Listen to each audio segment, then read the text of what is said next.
Morning সবাইকে। হোটেলে এসে ফ্রেশ হয়ে এবার দেখো আমরা ঘুরতে বেরিয়ে গেছি। ঘুরতে যাওয়ার আগেই ভাবলাম একটু আখের রস খেয়ে গলাটা ভিজাই।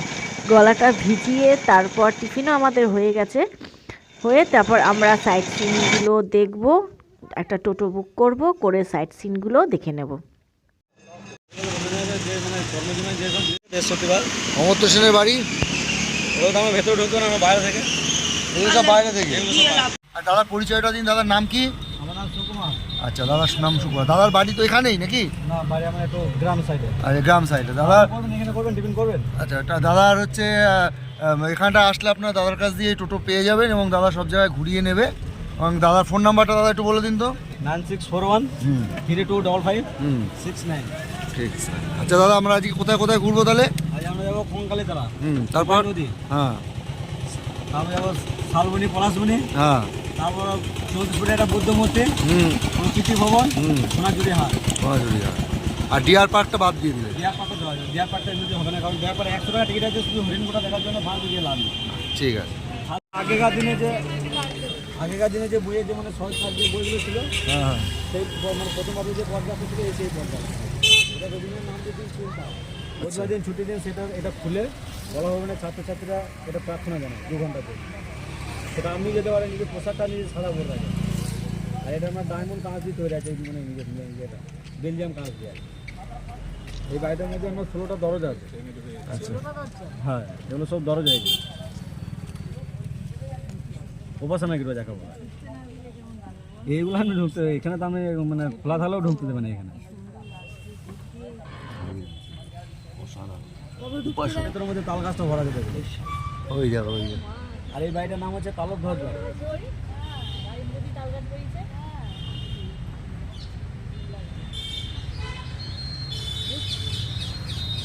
এটা হচ্ছে রবীন্দ্রনাথের বাবা দেবেন্দ্রনাথ। উনি যখন তারাপীঠ থেকে যখন মানে পুজো দিয়ে ফিরছিলেন বাবা সাহেবের সাথে দেখা করে, তখন উনি এই পালকি করে যাচ্ছিলেন এই রাস্তা ধরে, বুঝলেন তো? তখন এখানে 2টি ছাতিম গাছ ছিল। এই ছাতিম গাছের তলায় রবীন্দ্রনাথের বাবা দেবেন্দ্রনাথ বসে উনি খুব শান্তি পেয়েছেন। আমাদের মেন উদ্দেশ্য হচ্ছে মানে শান্তিনিকেতনের কেন্দ্র হচ্ছে এইটাই। এইখান থেকে রবীন্দ্রনাথের বাবা মানে দেবেন্দ্রনাথ উনি খুব শান্তি পেয়েছেন এই জায়গাটায় বসে। তখন আমাদের যে রাজা ছিলেন ভোগমোহন সিং, ওনার বাড়িতে উনি গিয়ে বলেছিলেন এই জায়গাগুলো কার। উনি তখন বলেছিলেন এই জায়গাগুলো আমারই জায়গা। তখন উনি বলেছিলেন এই জায়গাগুলো আমাকে দেবেন, আমি একটা আশ্রম তৈরি করবো, যে আশ্রমটা নাম হবে শান্তিনিকেতন আশ্রম। তখন উনি 7ই পৌষ 23শে ডিসেম্বর 1 টাকার বিনিময়ে পুরো জায়গাটাকে দান করেছিলেন। তখন ওই মানে যে আমাদের মানে সকাল 7:30টার সময়। আর এই বাড়িটা, এই যে কলকাতার যে জোড়াসাঁকো বাড়িটা আছে, মানে জোড়াসাঁকো বাড়িটা দেখুন, এই বাড়িটা তৈরি করেছিলেন। আর ডান দিকে যে মাঠটা দেখছেন, এই যে লেখা যখন পুরোনো পশ্চিমা মাঠ, এইখানে প্রথম পশ্চিমাটা আমাদের শুরু হয়েছে।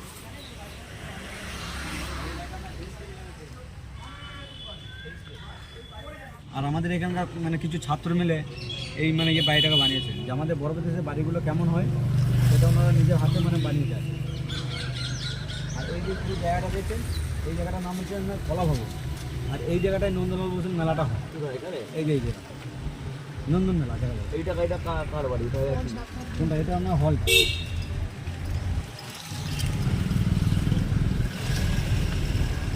এই জায়গাটা নন্দলাল মানে বসুর মেলাটা হয়। এই একজন বসে আছে, এটা স্টুডেন্ট অনুষ্ঠান। তারপরে বাইরে থেকে যে অ্যাডমিশন পরীক্ষাগুলো হয় সব ওনার এই হলটার মধ্যে হয়। এখন হয় এগুলো? হ্যাঁ, এখন অবধি হয়।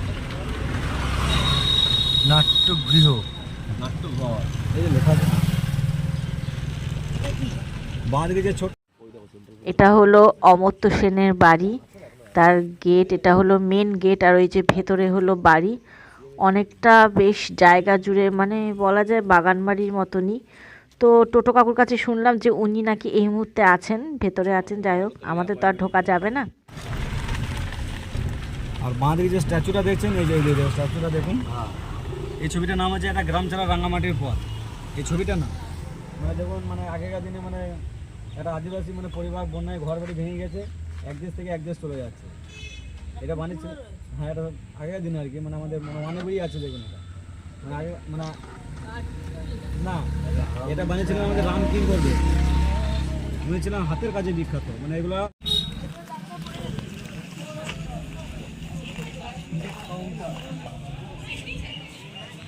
এখানে ঢুকতে গেলে 20 টাকা করে টিকিট কেটে আমাদের ঢুকতে হবে। চলো ওখানে অজয়রা টিকিট কাটছে আর আমরা এখান দিয়ে ঢুকি। দাঁড়া, টিকিটটা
সবাই তাকে মুখ ফিরায়ে সবাই করে যদি কেউ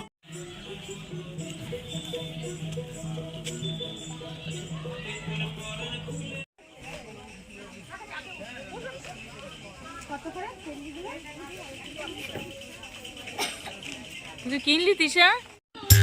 তুই বসে আছিস বালতি করে, বিয়ে করতে যাচ্ছিস? দেখ পুরো তোর মতো দেখতে। আমি না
প্লে করিনি।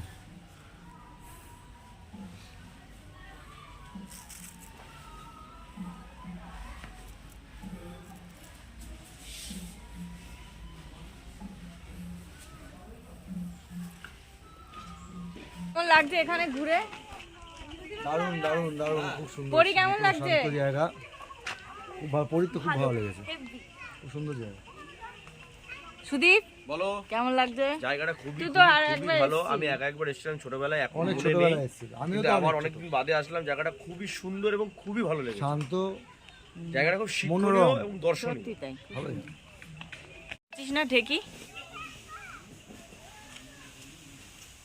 আজ অনির্বাণ আসলে কত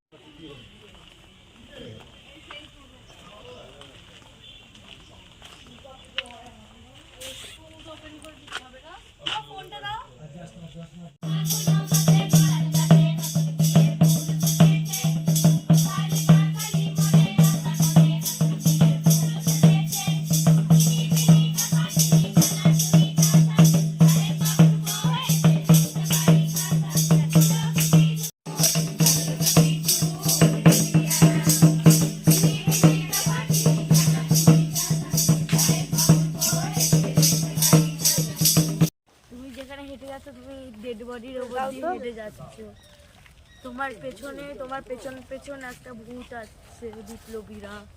আর বিপ্লবীরা বলছে এখানে রিলস বানাচ্ছে, কোন দেশকে স্বাধীন করেছে, এ তো শুধু রিলস করেই যাচ্ছে দেখো কোপাই নদীর ধারে এসে দাঁড়িয়েছি, অন্ধকার অন্ধকার হয়ে এসছে, জানি না ভিডিওটা বোঝাচ্ছে নাকি।